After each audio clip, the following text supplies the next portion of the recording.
Kinerja dari Komisi Pemberantasan Korupsi kembali disorot setelah Lembaga Swadaya Masyarakat atau LSM Indonesia Corruption Watch atau ICW memberikan nilai E terhadap kinerja penindakan KPK, Kejaksaan, dan Polisi. Menanggapi penilaian ICW, KPK menyebut ICW salah data.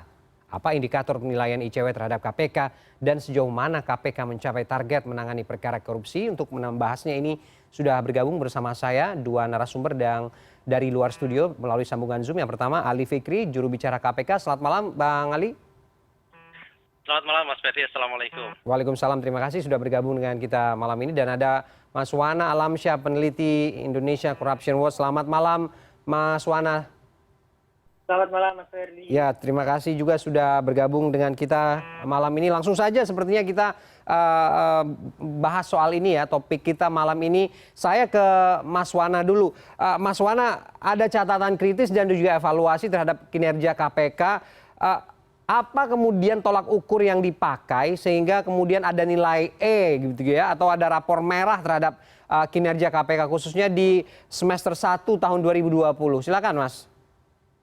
Ya, terima kasih Mas Ferdi. Mungkin saya perlu mengklarifikasi terlebih dahulu.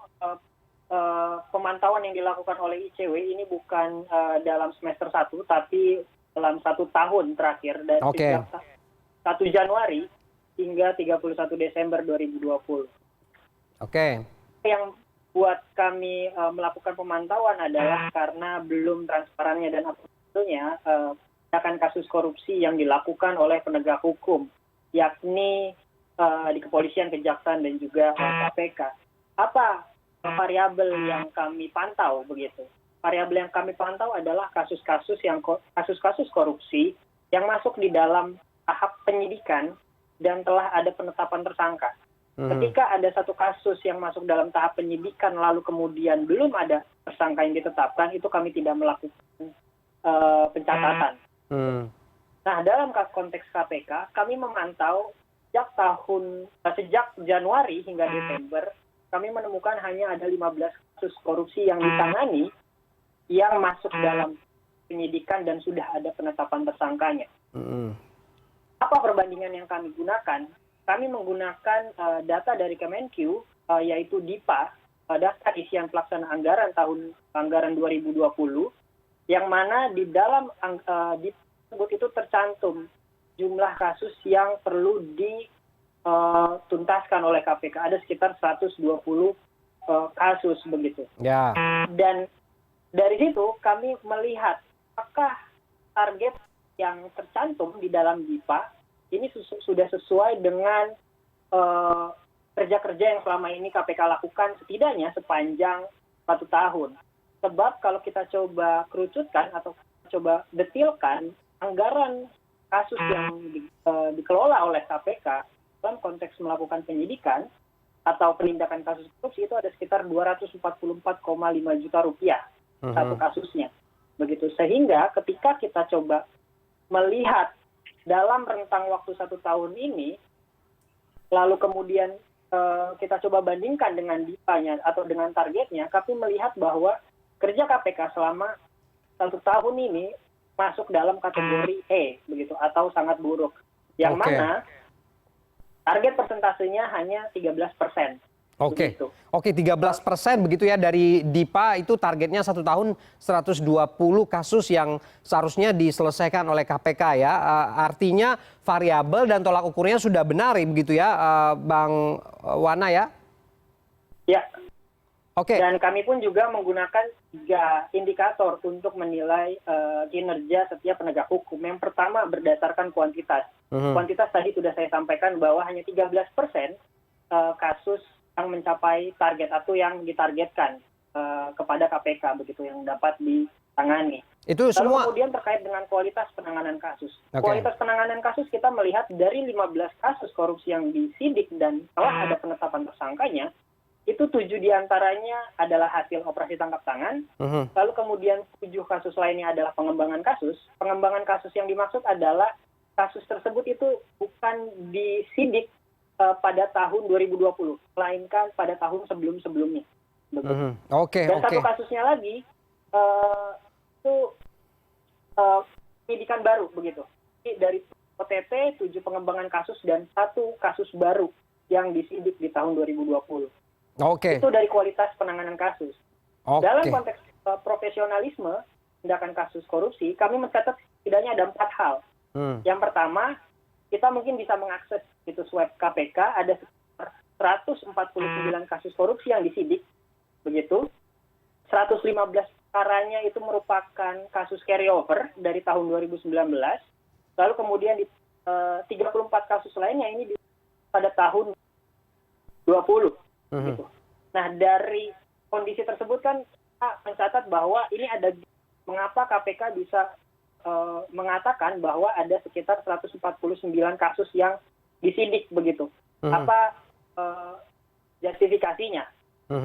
Pertama, poin yang kedua adalah kasus yang di carry over ini kami menduga ada 2 tujuan. Gitu. Yang pertama tentunya kasus korupsi tersebut akan dilanjutkan hingga tahap persidangan. Namun dugaan yang kedua adalah jangan kami menduga bahwa kasus korupsi yang di carry over ini berpotensi di SP3. Kita melihat presiden kemarin bagaimana kemudian kasus BLBI di SP3-kan. Yang mana kasus BLBI tersebut itu merupakan kasus yang di carry over, masuk di dalam 49 kasus korupsi yang tadi KPK sampaikan. Oke. Poin kedua. Poin yang ketiga, satu hal yang penting adalah bagaimana kemudian fenomena kebocoran surat perintah dalam konteks penanganan kasus. Dan ini yang menjadi catatan penting juga, bahwa kemudian ternyata bukan tahun 2021 aja muncul kebocoran surat perintah, tapi kemudian di tahun 2020 kita mengingat bagaimana kemudian surat perintah penyelidikan itu bocor ketika kasusnya Harun Masiku begitu. Dan ini yang catatan penting juga yang perlu kita ketahui secara bersama. Begitu, Mas. Oke, Mas Wana sudah memaparkan begitu ya secara data, walaupun beberapa diantaranya masih ada yang bersifat dugaan. Saya langsung ke Bang Ali, bagaimana KPK merespon ini? Datanya sudah lengkap, variabelnya sudah ada, tolak ukurnya juga sudah dipaparkan. Apa respon KPK soal ini? Baik, Mas Ferdi. Yang pertama, bahwa KPK tentu menerima saran masukan dari masyarakat terkait dengan kerja-kerja KPK ya. Tetapi yang kami sayangkan adalah ini persoalan data yang dimunculkan oleh teman-teman ICW dan kemudian dipublikasikan. Kalau saya bertanya kepada Mas Wana, apakah di data Mas Wana ada perkara atau kasus yang berhubungan dengan penyidikan dugaan korupsi Mandala Krida misalnya? Apakah ada data Mas Wana sekarang ini perkara yang berhubungan dengan dugaan korupsi di Mimika, Papua? Apakah kemudian ada juga data di Mas Wana tindak pidana korupsi yang ada di PTPN 11 misalnya, dan masih banyak lagi. Oke, saya minta pertanyaan itu dijawab dulu, Mas Ferdi. Oke. Ya, saya langsung ke Mas Wana. Mas Wana, bagaimana menjawabnya? Anda punya data yang diminta oleh Bang Ali tidak? Terkait dengan korupsi di Papua tadi saya mendengarnya. Ya, kalau begini, salah satunya yang itu. Ambil itu merupakan ada tidak? Itu aja Mas Ferdi. Sebelumnya nanti saya jelaskan lebih jauh. Ya. Ini pertanyaan simpel dulu. Pertanyaan simpel kami ya, Oke. Mas Wana. Ditahan, Mas Bang Ali. Itu disampaikan secara terbuka oleh KPK di siaran persnya, begitu. Ada tidak data Mas Wana itu terkait ini? Gimana, Mas Wana? Punya data tidak soal itu? Sorry, Mas. Apa, Mas? Anda punya data tidak yang diminta oleh Bang Ali soal beberapa kasus yang disebutkan yang juga sudah ditangani oleh KPK? Salah satunya yang di Timika begitu? Ya, yang di Timika di dalam kasus kami itu tidak terpantau. Nah, cukup Mas Ferry, cukup. Saya kira cukup ya. Itu hanya satu kasus, contoh satu saja. Itu yang di Papua tidak ada, yang di Yogyakarta Mandala Krida tidak ada, yang PTPN tidak ada, yang di Oku Sumsel tidak ada. Artinya apa, Bang Ali? Sayangkan. Artinya apa, Mas Ferdi? Bahwa kami ingin sampaikan, sekali lagi, kritik dan saran atas kinerja KPK kami sangat terbuka menerima. Tetapi dengan data, informasi yang valid, karena ini disampaikan kepada masyarakat. Ya, ini disampaikan kepada masyarakat. Oleh karena itu, berikutnya saya ingin sampaikan begini, Mas Ferdi. Apa yang disampaikan oleh Mas Wana tadi ternyata ada terminologi yang berbeda, gitu ya. Di samping tadi data ya, itu apa? Kait dengan istilah kasus dan perkara, gitu. KPK 3 tahun belakangan ini target penanganan perkara ada 120 perkara. Jadi bukan 120 kasus, ini salah paham. Sebelum itu juga demikian, bahkan di bawah 120 perkara. Nah, saya hanya ambil 3 tahun belakangan, 2019, 2020, 2021 itu 120 perkara. Targetnya ya setahun. Makanya kemudian kami sampaikan tahun 2020 di Desember tanggal 30 Desember 2020 sudah kami sampaikan bahwa perkara yang ditangani KPK dalam proses penyidikan artinya sudah ada tersangkanya ada 91 perkara. 91 perkara dengan 109 tersangka. Begitu. Penyelidikan 111 dan seterusnya sampai eksekusi 108 perkara. Begitu. Oke. Oleh karena itu, apa yang disampaikan oleh Asmara di data yang sudah dipublikasikan itu yang kami sayangkan. Jadi Anda mengatakan bahwa kemudian data kesimpulan yang dari data yang keliru tentu kesimpulannya juga keliru. Itu yang berikutnya. Berikutnya ya Mas Ferdi, ada beberapa hal juga yang ingin kami sampaikan dan klarifikasi terkait dengan ini bahwa bagi kami yang terpenting adalah kerja-kerja KPK itu tidak hanya kemudian fokus penindakan, apalagi kemudian dikerucutkan lagi, dispesifikkan lagi ke operasi tangkap tangan misalnya. Kalau kemudian KPK tidak melakukan operasi tangan, maka kalau teman-teman ICW sampaikan, gagal kerja KPK. Ini yang sangat keliru besar. Karena sesungguhnya pemberantasan korupsi itu tidak hanya penindakan. Di sana ada pencegahan, ada koordinasi, supervisi, dan lain-lain. Sampai kemudian pelaksanaan putusan hakim. Oke, Bang Ali, Anda ingin mengatakan bahwa data yang disampaikan KPK ini keliru, dari ICW ini keliru dan salah, begitu ya? Ya, karena satu contoh tadi, apakah di Mimika Papua ada? Ternyata tidak ada. Belum saya tanya Mandala Krida, ada tidak? Tidak ada pasti. Tapi yang sisanya yang tadi disebutkan kasus-kasus yang tadi, perkara-perkara yang sebelumnya, itu benar adanya? Yang disampaikan oleh teman-teman ICW ini, validitasnya diragukan.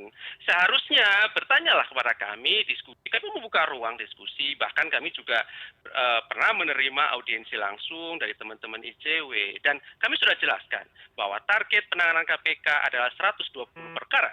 Bukan 120 kasus. Ini yang menjadi catatan penting. Begitu, Mas Ferdi. Oke, saya kembali ke Mas Wana. Mas Wana, bagaimana data yang Anda paparkan, tolak ukur dan variabelnya dianggap keliru, tidak lengkap begitu yang disampaikan. Anda sebenarnya mendapatkan data ini dari mana? Tidak pernah berkomunikasi begitu atau bagaimana kemudian ini bisa disimpulkan? Begini, dalam konteks informasi seharusnya kita patut untuk mempertanyakan bagaimana keterbukaan informasi yang dilakukan oleh KPK. Kalau seandainya KPK bilang bahwa ada kasus yang disidik di Mimika mengenai gereja King Mile ya kalau tidak salah, itu siapa penyidiknya? Siapa tersangkanya? Begitu. Apakah tersebut pernah disampaikan dalam websitenya KPK? Tolak ukur kami sederhana. Apakah informasi tersebut itu disampaikan di websitenya KPK, begitu. Jika itu tidak disampaikan, ya tadi jelas kami mencatat informasi mengenai kasus yang masuk di dalam tahap penyidikan dan sudah ada penetapan tersangka. Sekarang pertanyaan, mungkin Pak Ali juga bisa langsung jawab, tersangka yang ditetapkan pada kasus King Mile, apakah informasi tersebut disampaikan dalam siaran persnya ICW? Silakan Pak. Oke. Kalau jawab saling chit-chat begini nggak selesai. Tapi kemudian tadi yang seperti awal dikatakan bahwa memang ada beberapa data yang dipaparkan berdasarkan beberapa sumber begitu ya. Tapi juga ada yang sifatnya masih dugaan. Ini mungkin yang harus diperbaiki keliruannya ini. Tapi bagaimana kemudian Bang Ali menilai bahwa aspek atau instrumen yang digunakan oleh KPK dalam catatan ICW ini tidak satu pun yang bisa menyasar ke hal-hal yang cukup krusial begitu. Artinya masih lemah begitu, OTT juga dikasih nilai E, begitu penindakan juga masih nilainya E, begitu. Merah semua, bagaimana menjawab ini? Begini, Mas Ferdi, bagi kami yang terpenting kami akan bekerja yang terbaik sesuai dengan aturan hukum. Ya, kami berkomitmen untuk menuntaskan tugas-tugas agenda-agenda pemberantasan korupsi sebaik mungkin sesuai dengan aturan hukum yang berlaku. Itu yang terpenting, ya. Kami tidak ingin berpolemik dan memperdebatkan lebih jauh terkait dengan data ini karena kami sudah sampaikan dengan jelas pada tanggal 30 Desember 2020 yang lalu. Dan ini sudah dipublikasikan secara luas dan terbuka untuk umum. Semua orang bisa melihat, mendengar, dan mengakses di media, begitu ya. Tetapi kalau kemudian teman-teman ICW tidak mempercayai dengan data yang kami miliki, ya itu menjadi urusan teman-teman ICW sendiri, saya kira begitu. Kemudian yang kedua, Mas Ferdi, bagi kami yang terpenting berikutnya adalah apa yang disampaikan oleh teman-teman ICW terkait dengan perkara yang di carry over. Ya, bahwa perkara ini kan terus berjalan, ya, tidak diputus oleh masa periode kepemimpinan ataupun tahun, begitu ya. Kami sampaikan tahun 2020 ada 91 perkara dengan 109 tersangka dan sisa perkara sampai dengan tahun 2020 awal ada 117. Oleh karena itu ada 208 di tahun 2020 yang sedang dikerjakan oleh KPK, begitu.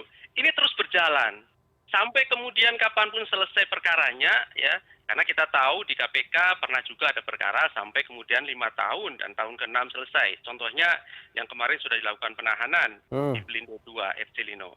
Tentu ini juga ingin kami sampaikan, kami melakukan evaluasi secara menyeluruh dan mendalam. Bagaimana kemudian kerja-kerja di bidang penindakan ini dilakukan evaluasi, termasuk tadi hal teknis, kapan tersangka itu diumumkan. Ini kan hanya persoalan teknis. Oke. Ya, karena melihat dari beberapa kejadian-kejadian yang telah lalu dan tentu ini dalam rangka perbaikan kerja-kerja KPK ke depan. Oke. Itu yang terpenting. Oke, Gitu, Mas oke, Ferdi. Bang Ali. Artinya kemudian kasus-kasus high profile ini juga menjadi konsen KPK, tidak hanya kasus-kasus yang tadi dianggap cuma hanya kasus-kasus biasa saja begitu. Ini juga akan terus ditelusuri walaupun juga memakan waktu yang cukup lama. Kita jeda dulu sejenak. Kita akan bahas lagi nanti. Masih dengan Bang Ali dan juga Wana dari ICW setelah pariwara berikut ini.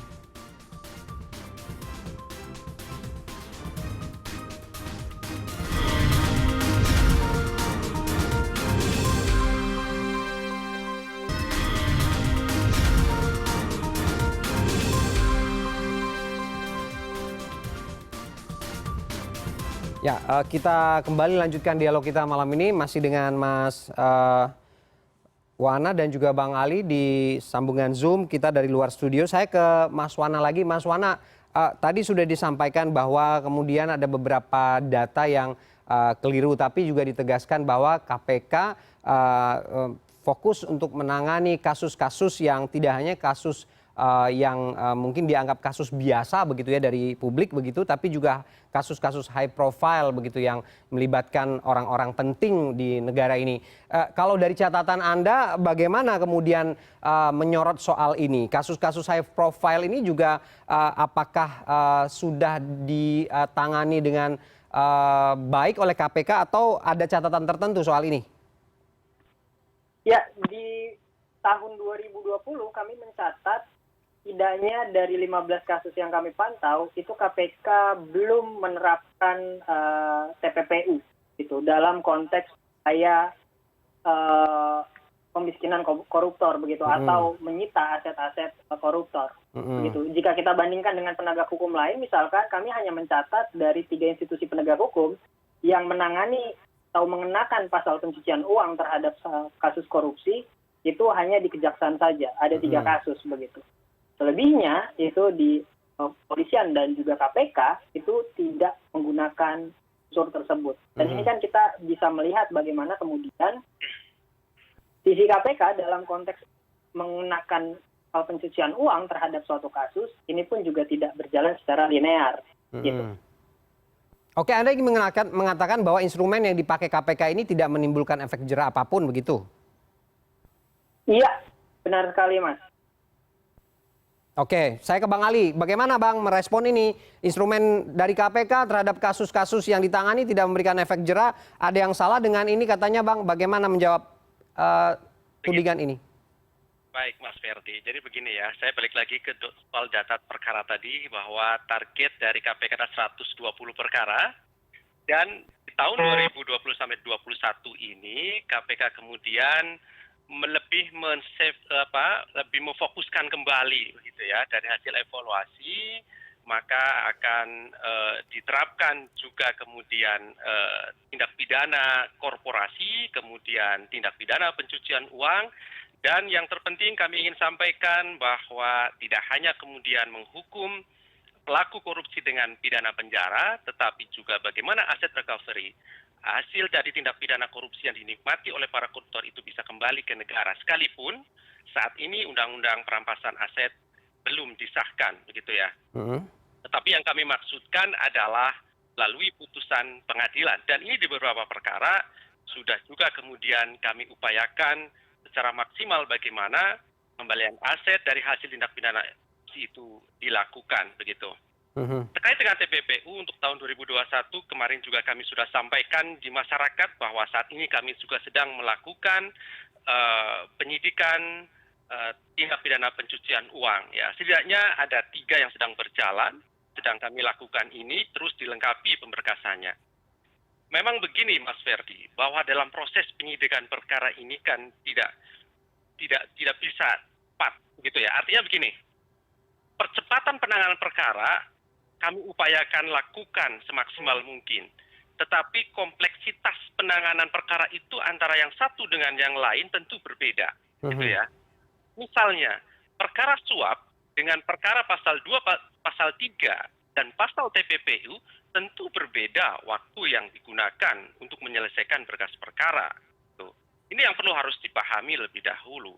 Tetapi sekali lagi bahwa kami tegaskan percepatan penanganan kasus korupsi ini kami upayakan semaksimal mungkin. Karena kami memahami bagaimana harapan masyarakat terkait dengan ini, begitu ya. Ambil contoh kasus kemarin kami melakukan penahanan di Bandung Barat terkait dengan tindak pidana korupsi, penggunaan dana darurat COVID-19 misalnya, berarti Bandung Barat. Itu proses penyidikannya tidak sampai kemudian 2 bulan, sudah selesai. Berhubungan dengan pasal-pasal yang tadi itu pasal 12, bukan pasal 2, pasal 3. Dan beberapa ke depan nanti kami akan upayakan pasal-pasal yang memang kompleksitas perkaranya tidak begitu rumit, tentu tidak begitu panjang penanganannya. Pasal 2, pasal 3, karena ini berhubungan dengan kerugian keuangan negara, tentu tidak KPK berdiri sendiri. Tetapi kemudian ada lembaga lain yang kemudian ikut di dalam proses penanganan perkara ini, misalnya BPK, BPKP dalam hal menghitung kerugian keuangan negara. Karena ini menjadi penting, unsur ini harus kami buktikan di dalam proses persidangan, begitu. Dan koordinasi dengan lembaga dan kemudian ahli keuangan negara, ahli perhitungan keuangan negara, ini kan tentu butuh waktu, gitu. Ini yang kemudian ingin kami sampaikan agar masyarakat juga memahami ini. Sekalipun kami juga paham bagaimana masyarakat, ekspektasi masyarakat terhadap KPK di dalam penanganan perkara, inginkan adanya percepatan. Gitu, Mas Ferdi. Saya kembali ke Mas Wana. Mas Wana, Anda juga mencatat soal kinerja KPK yang 1 tahun terakhir ini juga banyak menghasilkan buronan begitu. Ini lebih lengkapnya seperti apa sih yang Anda simpulkan dari tolak ukur evaluasi kemarin? Ya, misalnya di dalam 1 tahun saja, kita di dalam tahun 2020 saja, kita masih belum mengetahui jelas dan pasti bagaimana keberadaan Harun Masiku selama ini, begitu. Dan ini menjadi salah satu presiden buruk juga bagaimana kemudian dalam konteks penindakan kasus korupsi, KPK sudah ulang tahun lah dalam konteks menangani kasus Wahyu Setiawan dan juga Harun Masiku, begitu. Ini yang perlu diperjelas juga dan diinformasikan juga kepada publik bagaimana selama ini kembangannya dalam konteks pencarian Harun Masiku, begitu. Pun juga dengan kasus-kasus lainnya. Catatan Anda ada berapa buronan yang kemudian saat ini masih harus jadi pekerjaan rumah KPK untuk diburu?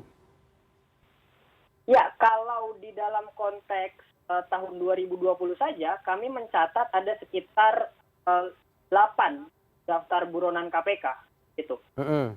yang kami coba pantau. Nah ini kan menjadi presiden buruk, apalagi 5 diantaranya itu merupakan era kepemimpinan yang sekarang, gitu. Dan ini yang menjadi hal cukup penting untuk disampaikan kepada publik mengapa hal tersebut terjadi. Jangan-jangan salah satu hal yang muncul adalah atau terjadi adalah karena tadi fenomena munculnya atau bocornya perintah jika ingin melakukan satu tindakan, gitu.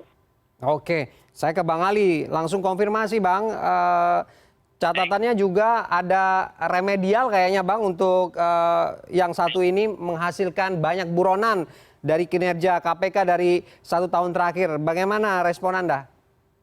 Baik Mas Ferdi, buronan KPK itu ada 10 ya, sisa sampai kemudian 2020 yang ingin kami sampaikan, Mas Ferdi. Ya.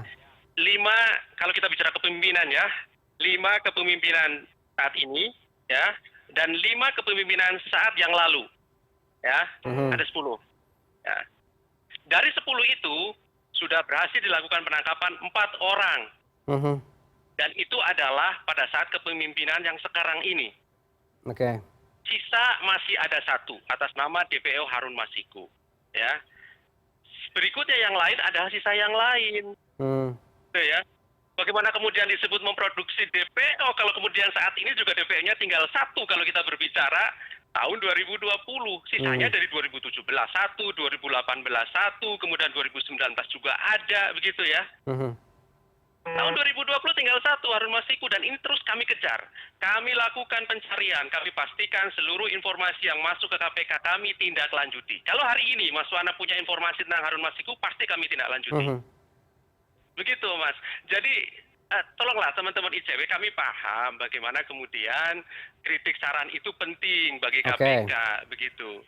Tetapi ya dengan data, kemudian dengan kritik yang membangun begitu terhadap KPK, faktualnya yang ada begitu.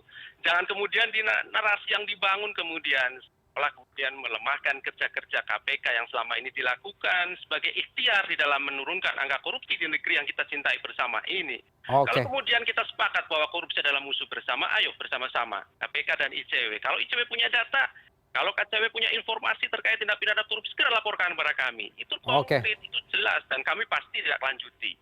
Itu yang terpenting, Mas Ferdi. Oke, baik. Bang Ali, kata kuncinya adalah bersama-sama agar kemudian kejanggalan atau catatan kritis dan kritik yang disampaikan oleh lembaga sosial masyarakat ataupun juga perwakilan dari publik ini juga bisa memberikan amunisi baru untuk bisa menerapkan instrumen yang dipakai untuk KPK dalam memberantas kasus korupsi di tanah air dan tentunya juga dengan transparansi dan juga koordinasi yang lebih baik lagi yang seperti yang disampaikan oleh ICW. Terima kasih Bapak-bapak sudah bergabung dengan kita malam ini.